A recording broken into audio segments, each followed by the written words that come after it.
This is Eric at Blue Mountain Precision. Today I wanted to do a quick video on stock removal, installing, and basic rifle maintenance when it comes to your bedded stock. So I get hit up on this about torquing and how guys need to put their stocks back together. I just figured it's a lot easier to give you guys this information on YouTube so you can check it out. So first of all, make sure your bolts are out of the gun. I always prefer to always work on every gun with a bolt out, and your rifle's unloaded.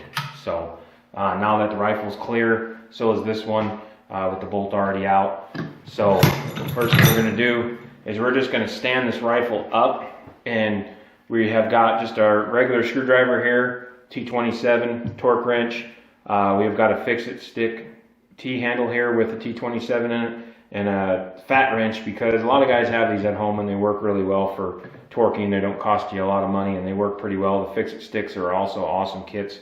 We're going to be torquing this to 55 inch-pounds a day, and we'll use the fat wrench on it because that's what a lot of guys will have at home. So what we're going to do is we're just going to break this loose on the front, break this loose on the rear, and now at this point we can go to the screwdriver. But before you do that, get rid of your spring pressure on your floor plate and the spring, because you don't want that pushing up against the action and popping the action out of the stock on you, and you have a little hiccup there. So you can do all this in the vise here too, mounted on the barrel. A lot of guys don't have a vise at home like that, so you can do this also on a Tipton as well, holding maybe around the ring where it's strong or something. Don't clamp on an optic.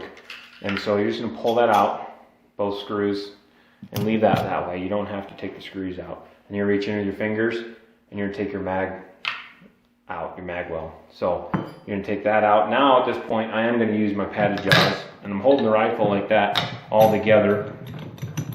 If you have one of these at home with padded jaws, you can do the whole project in here, and I'll show you both ways of doing it. So anyways, just like a glove, you can see the bedding job on that. Pulls apart. This is a brand new 20 nozzler, and so everything's really clean on it. So now what you're going to do to reverse and go back together is you're going to either use maybe a rag with a little brake clean on it, or some compressed air, blow off any debris outside the action, and especially around the recoil lug area, because that could be a major pinch point if that's not done right.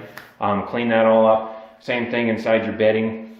You can see how meticulous that we are about bedding it, and go ahead and get all that clean in there as well. And just, you can use a Q-tip, and a little compressed air, canned air will work to get that debris off of there, wipe it down, make sure all the surfaces are clean. You don't want any high points on the barreled action. And then we'll put it back together. So first you need is your magazine box. So we're going to set that in, make sure it floats and it has room, and it does, and then follow up with the stock.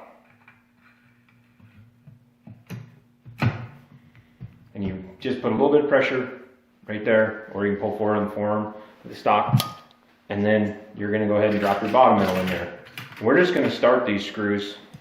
We're not going to do the finished torque on them or anything. We're just going to start them and kind of get them just almost at home. Not putting any torque, because we're going to flip it up and do it more like you're going to have it at home. Not everybody has a vise like that. So now what we've got is we've got the pressure of the barrel. My hand's up here, stock's here. Now I'm putting pressure down onto the recoil lug area here into the bedded stock, and it's firmly up against to where it needs to be at home. This is important so that the rifle repeats itself and maintains zero.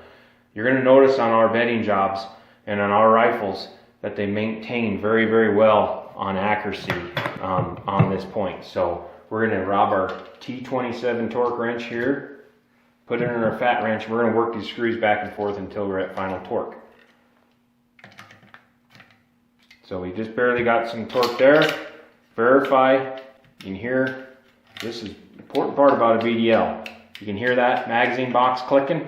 That's because it's in there loose like it's supposed to be. If it's tight and bound up, it's not right. You gotta get that clearanced. And you're just gonna go back and forth on the torque. This is set at 55 inch-pounds. Torque on the front, I always like to tighten it down first. Torque on the back. You can verify again if you want, that's fine. Make sure they're at home. And that's it. Your rifle's back together. Everything's properly cleaned. Everything's torqued down properly. Your zero is going to maintain with it. And you should have no problems at home putting these rifles, taking them apart, putting them back together for cleaning purposes like this. Once a year is a good time. Unless you're on a lot of dirty hunts, then maybe do it more often. But anyways, I just wanted to put a short video together. This is Eric at Blue Mountain Precision, and shoot straight.